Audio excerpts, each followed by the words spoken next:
Hola, hi. Are we addicted to self-help, self-improvement, and all those things versus creating? It's somehow close to my heart, and I think it's a reason why I think it's a year ago I made these videos about do we really need to awaken and those things, because personally, I believe I lost quite a few years to this self-help, self-improvement industry, so to speak. And things changed for me in the pandemic, actually, because I started to question things. I was very open before towards anything that was self-improvement related, healing related, because I was desperately looking for healing for my chronic illness as well, which obviously also is a big trap. I like obviously at the moment the word. But I remember that when everything came crumbling down for me, I was doing a online course, of course, with Lissa Rankin that was called Spiritual Bypassing. And she really, it was a great workshop, and it made me start questioning a lot of things, and also teachers that I before, without any, what's the word? I'm looking for the word. Without any doubt towards them, I just thought everything was great. Yeah, I wasn't doubting them.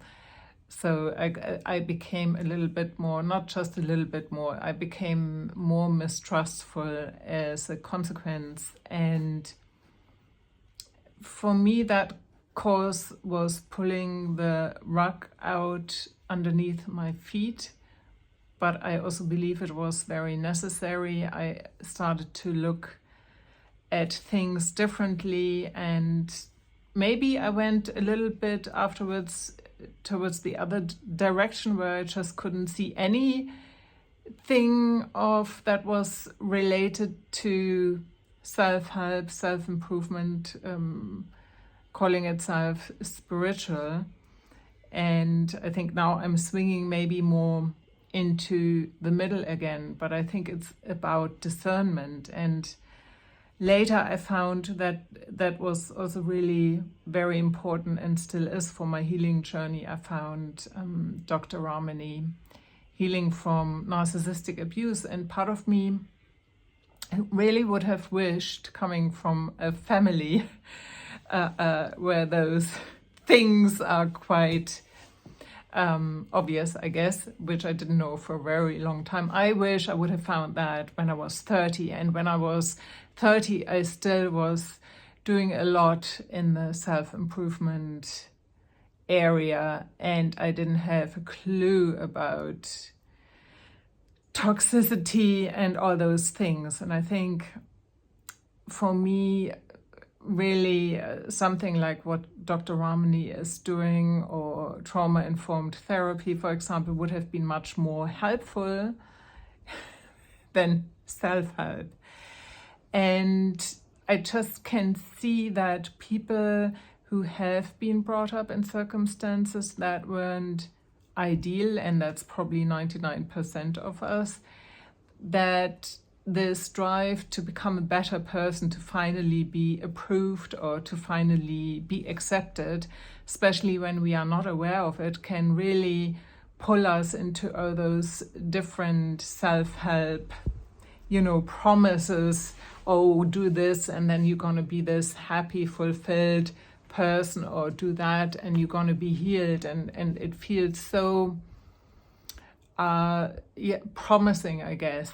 And you do it, and then maybe it doesn't work for you, and then you blame yourself just a little bit more. So I think there's a real danger in all those things, but at the same time, obviously, because it's never black and white. There are also things that are obviously very helpful, but I personally have to really watch myself to not caught up in this part of myself that wants to really keep on self-improving. It is a little bit like an addiction, and when I look at what really, really, really always has helped me, it's creating. It's really creating and allowing anything that comes up to be there, and to take that and transform it into a creation that feels, to me personally, the most empowering, and I feel the most connected with myself. And that's the choke of it.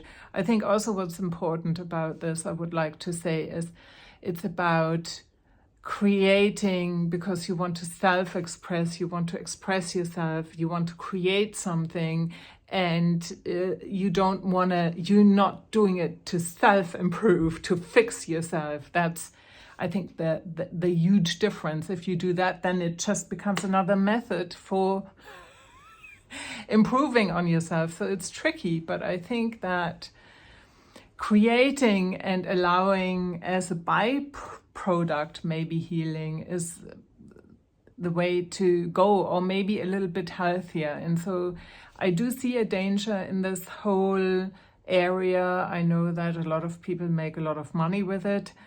And yes, we need to learn to be discerning, and we also need to learn, are we driven by this part that wants to continuously, improve? And it could also show up in that you're doing, lots of courses and stuff like this, or I used to, that wasn't self-help, but it was the same principle. I remember I used to pay a lot of money for having a demo as a film actress, and I felt so uncomfortable with a teacher who at the beginning had been very nice, and it was just wasted money looking backwards, because I didn't trust myself to just do one myself, which would have been more imperfect, but probably much more, showcasing who I am as an actress. So I think we can run away with this idea of having to learn more, to improve more before we can put ourselves out there, or before we can create. And actually often it is the other way around. So I wonder, can you relate to this subject? Have you been caught up in the self-help trap and being lost in it, and maybe even being hurt by it? I would love to know. This is Anja, creative rebel. And yes, come alive by creating freely. And have a nice weekend. Bye-bye.